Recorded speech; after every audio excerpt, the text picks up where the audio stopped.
I love this weather. Rainy, cloudy. It's awesome. It's the best type of weather for me. Anyway, so I want to talk a little bit about economics and stuff like that. So, Bidenflation. It's not all Biden's fault, it's the Democrats' fault too. Unnecessary lockdowns that were longer. These lockdowns lasted way too long. And in Democratic ran places, this usually happened. High rent for apartments. Why is that happening? Because people didn't have to pay rent. That's a part of it. And people are trying. What's happening, I think, is people didn't pay rent, and I think that with inflation too, cost of goods and services went up. So it costs more to maintain these places. But people didn't pay rent, so these people are trying to make up for that. And there is some price gouging. I'm not going to sit here and say there's not price gouging. I think there's a little bit of price gouging going on too.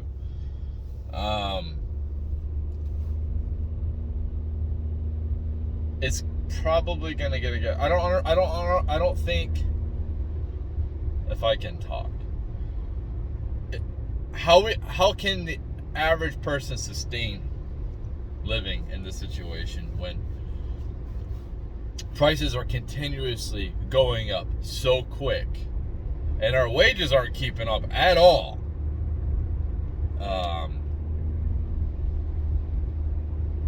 Our savings, if people have any type of savings, is getting eaten.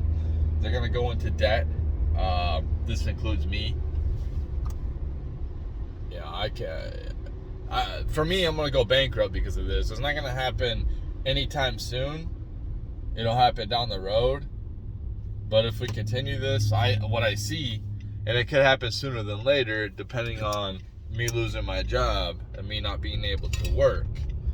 And I could end up homeless because of this situation that these lockdowns caused, the policy of the Biden administration, because they want to put Ukraine first for whatever reason. In my opinion, I think that they might have some dirt on Biden, and that's why he's going in there, and why these Democrats are all about what they want to. Who cares about Ukraine, dude? Who cares? I don't care about Ukraine. I care more about Mexico. I care more about Central America. I care more about Canada, because these countries actually surround our country and they're on our continent. It's unfortunate if crimes against humanity happen to other countries, and I think that it should be like a united effort to combat that situation, but it shouldn't just be we cut our nose off to spite our face here in America. And don't get, the ruble has rebounded since all these sanctions that Biden put on Russia. It's so funny. And you don't think, and they're still making money just because we're not buying their stuff. That's the thing, is he stopped the Keystone Pipeline. We're not drilling to try to be self-sufficient. We're bringing in oil from different countries on cargo ships using fuel to make the climate change worse, instead of actually drilling here and being self-sufficient as much as possible. They want this. This is happening on purpose because they want us dependent on the system. The government is what caused this. The printing of money, printing out 40% of our fiat currency, which my side loves so much, the New World Order money. That's what it is, New World Order money, guys. This is what you defend.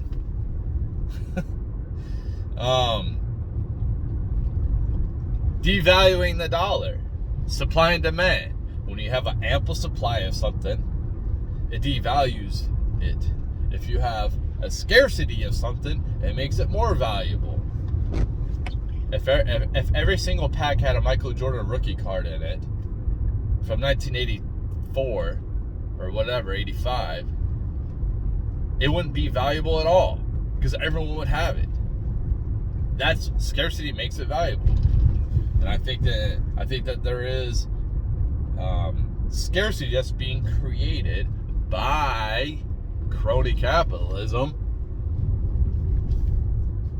and that's why I don't like this type of system. I think that we need to have multiple different type of layers of systems.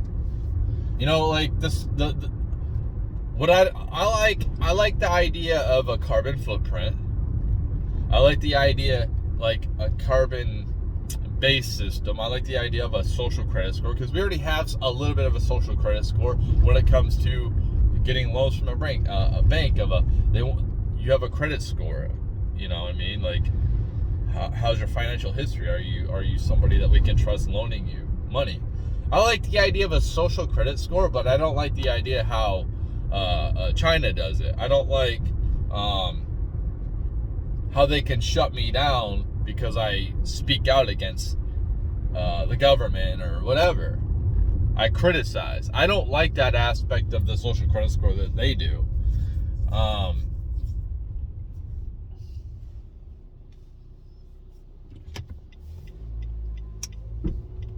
But I do like the idea of it, of some type of a social credit score being some type of a currency. We should have all different types of currencies that we can interchange with each other. And we don't need cash, dude. We don't need cash. Try to buy stuff on the internet with cash. Go to Amazon and try to buy stuff with on the internet. Try to buy stuff on Amazon with gold, silver, and cash, or even Bitcoin. It's not going to happen, but you can with credit. You can with digital cash. Most of us use digital cash anyway. I don't want to touch cash. Cash is gross, man. You don't know where it's been. You don't know who's touched it. I don't want to touch cash, and I'm not even a germaphobe, dude. But I know that people are gross. I know that there's people out there that don't wash their hands after they go number 2. That's disgusting to me. I don't want to get that on me.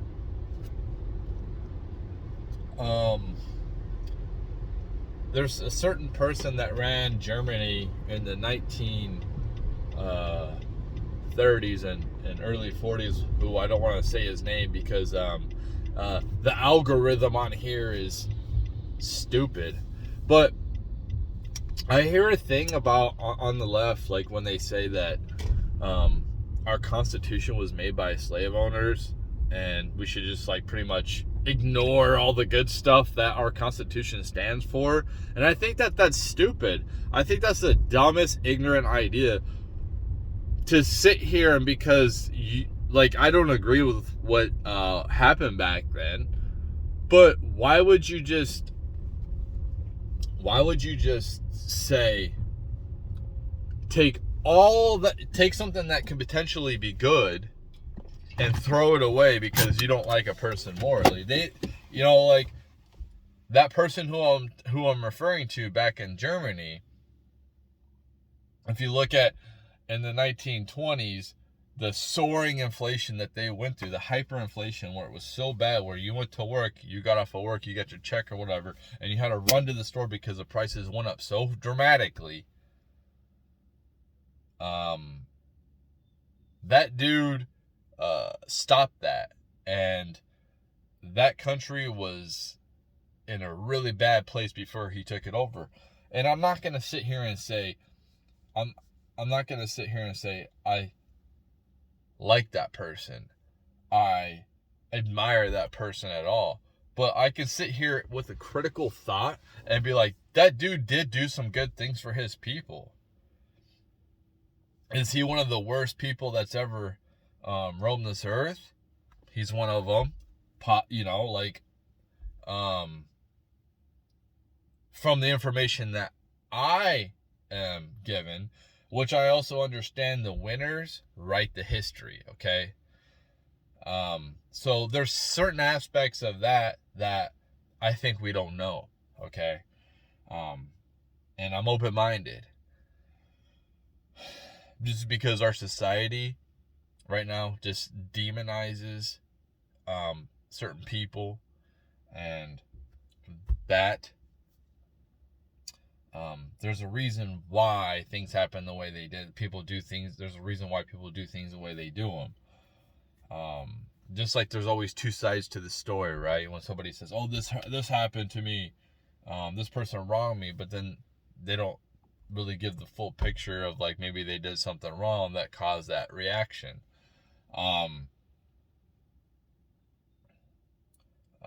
So what I'm saying is, to combat that hyperinflation, I don't know exactly what he did.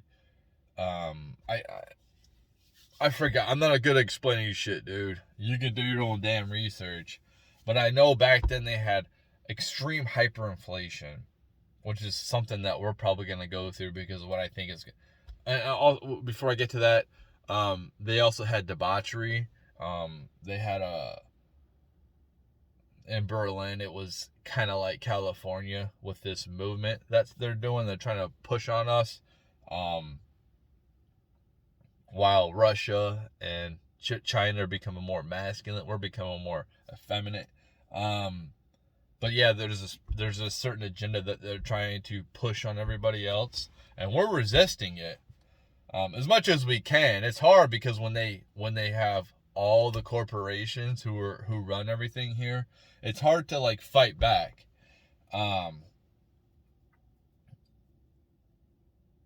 They had the, from what I understand. Now this could be false information. I don't know. I don't know what to believe. I don't trust anybody anymore or anything. But in Berlin in the 1920s, it was so bad that they had children selling themselves. Underage. I'm telling you, this is from what I'm hearing. Don't know if it's true, but that was okay. That was acceptable in that society. And when that guy took over, all that came to an end very quickly.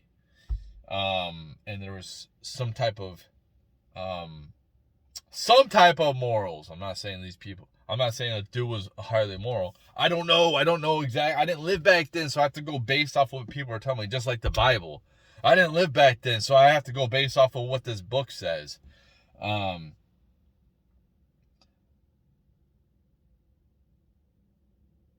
There was a dramatic change from this country being almost like, think about it like one of the worst teams in the NBA or NFL, how they're like the bottom barrel, right?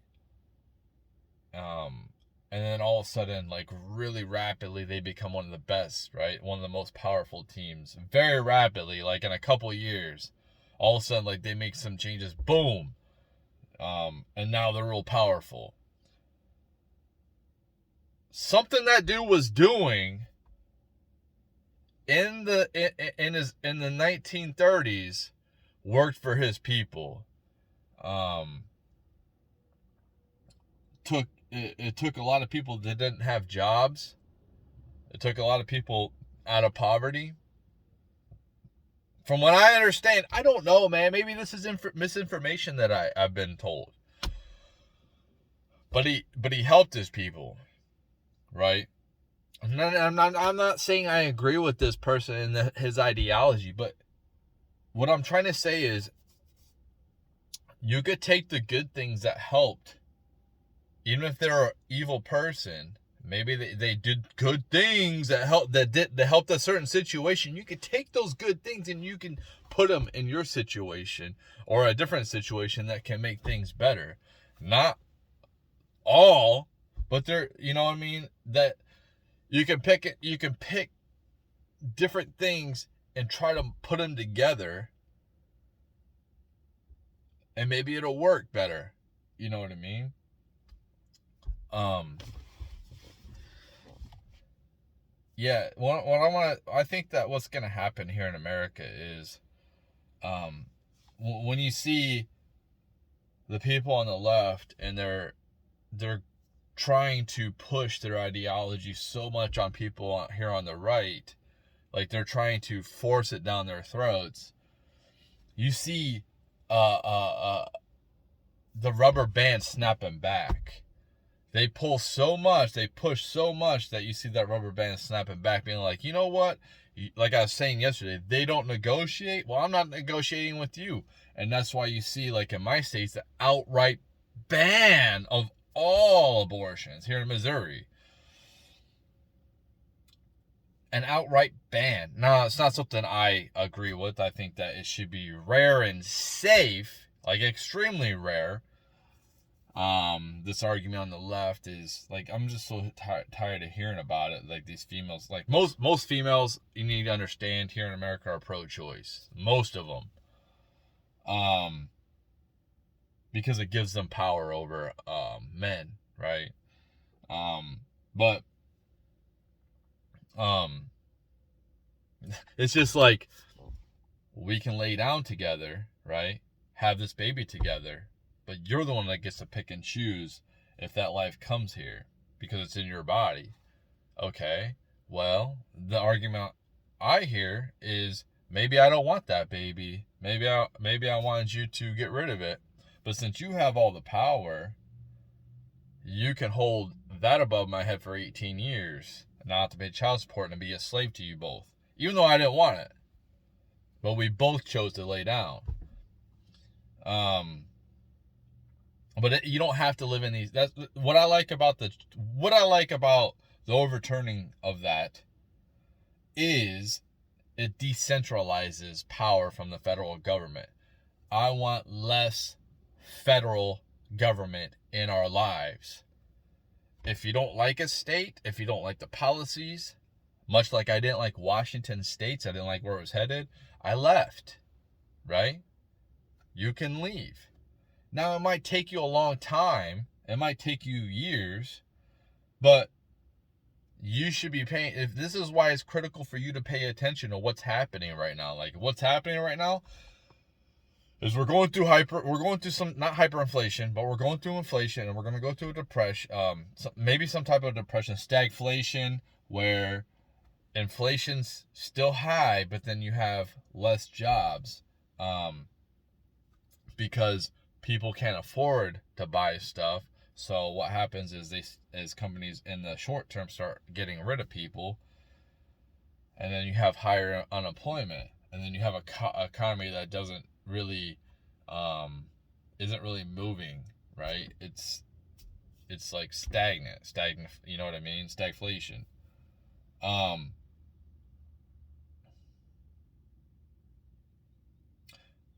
What I think is going to happen is, I think that there's going to be more stimulus coming out at some point, and it's going to cause hyperinflation. The hyperinflation that happens to America, is going to be catastrophic. You need to look at what's happened when you look at hyperinflation in Venezuela. I think that's a pilot that was intentionally done. Venezuela, before socialism took over, it was like the second most powerful country in South America. The problem with them is they only had basically oil. They didn't really make much of anything else. Now, if you see that in America, you can see the same type of thing. We don't really make much of anything. We import a lot of stuff because our dollar is number one, and everyone backs our currency with our dollar. Well, you can see chinks in the armor where we have devalued our dollar, and then you see us trying to push our agenda on other countries, and like Russia, using our power, our financial power, and you can see how it's weak. How Russia looked at them like, okay, fine, don't buy our stuff, but other people will buy it. We'll go somewhere else, and you're just hurting yourself. And that's what's happening. Is the agenda of the current administration is, for some reason, sending tons of our tax-paying dollar money over there, trying to prop up this. Honestly, we might as well just have soldiers on the ground over there.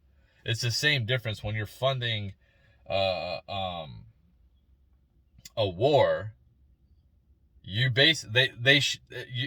whether it's financial or social support, you're on the side of Russia, of Ukraine, and not for Russia. You're against Russia. And to have people suffering here, for Biden to sit here and say, oh, blah blah blah blah blah, blame everybody else. What a great leader, by the way. He should definitely look at Jocko Willink and extreme responsibility. If you're a leader, taking responsibility for everything that goes on below you. But no, he wants to blame everybody else. He wants to blame Putin. He wants to, I honestly believe if Trump was still in office, Putin wouldn't have invaded Ukraine. There wouldn't be that type of thing going on. We would be economically booming still. People would be like thriving here in America. But since people want to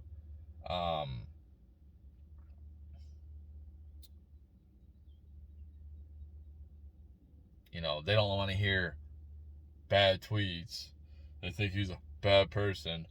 The only problem Biden has corrected was the Trump problem, when I don't agree with everything that Trump did, but your standard of living was way more better than it is now.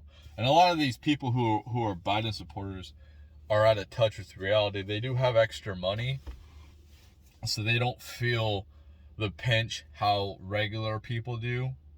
Regular people feel it first, and it's not good. And this hyperinflation or inflation is not good. It's not sustainable. It's not good for lower people. The media has lied to you. What they like to do is they like to lie.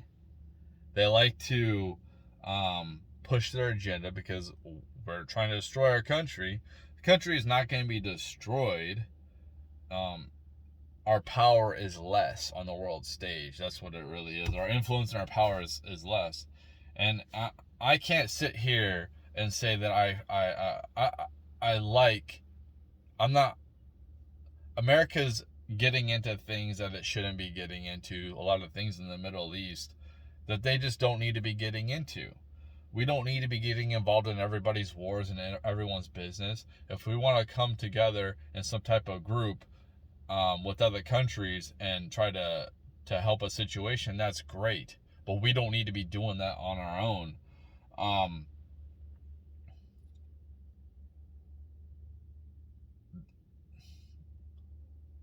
Biden needs to take responsibility for what he's done.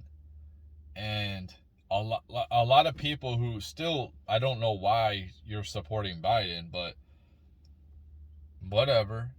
He just tells you what you want to hear, man.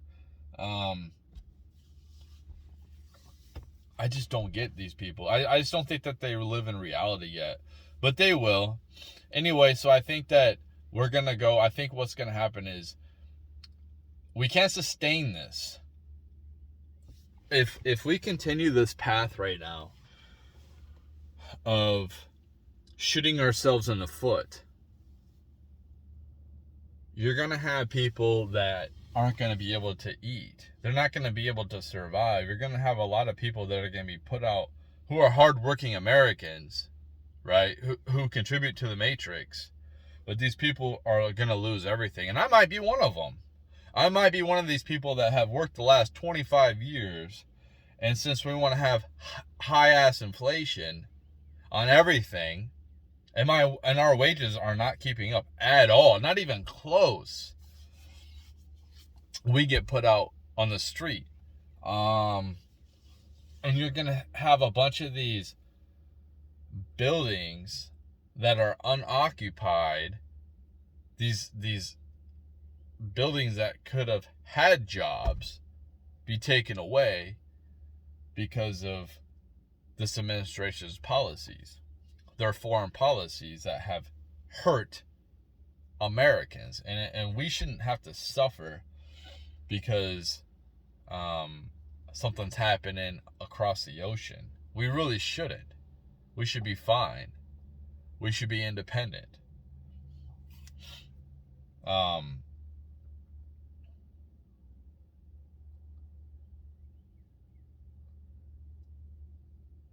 But I mean, we'll see. But I think we're gonna go through some. I think they're gonna put out more money, and that will cause the hyperinflation. And because I think that they realize we can't sustain this welfare system. That's a huge thing. We cannot sustain this welfare system here in America. A lot of people on welfare, whether it's poor people or Social Security. And when I say Social Security and that type of stuff, it is welfare because that is set to run out in 2034. So I've been paying into that system, right, for the last 25 years. And hypothetically, if I continue to work until that's over, 11 more years, 12 more years, I'll have to pay into that system and I won't get nothing out of it. So it is welfare. Now, if I was going to get welfare, the Social Security when I retire, that's one thing. But they're going to run out of it. All these baby boomers retiring, the hyperinflation. It's not hyperinflation, but inflation. Our devaluation of our dollar. Like, well, really, if they really wanted to correct this problem, what they need to do is it would cause a lot of pain and suffering. If we really wanted to maintain this fiat currency system, they would have to raise interest rates to like absurd amount and start lowering our national debt. And we just wouldn't thrive in that situation. Long term. Long term may be good, but short term we would suffer immediately. It would probably cause a depression, honestly, if they did that. But we keep kicking the can down the road like 2008, you know what I mean? It's quite clear nobody learned from that. People living beyond their means. I remember when it happened, a lot of people tightened their belts in 2008, 2009,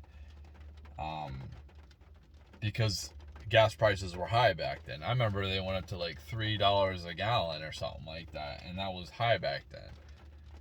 And now they're here where I'm at, it's like $4.50. And isn't that kind of funny that happens when these Democrats take over? It's kind of funny how that works, right? Higher taxes, higher inflation on things. But yeah, they forget, right? They forget about that in 2008, and they continue to live beyond their means. And then they get screwed financially when this happens because we just kicked the can down the road, print out this more money, all this crap. Man, I'm not an economist or a financial expert by any means. I'm just a random person. I listen to a lot of highly intelligent, smart people. I'll tell you a couple of them I like to listen to. I do like Peter Schiff, even though he's against Bitcoin. He's highly intelligent. I like Valuetainment. That's a great channel. I listen to Turd Flinging Monkey. I like Aaron Clarey. Those guys are like really good with the economy. There's a lot of financial experts that I listen to. Oh, another good one is YouTuber I like. He's more about crypto, but it's Whatever Happened to Common Sense. That guy's a good one. And you can look up, you can do your own damn research. So this video is long enough, and I think that's it.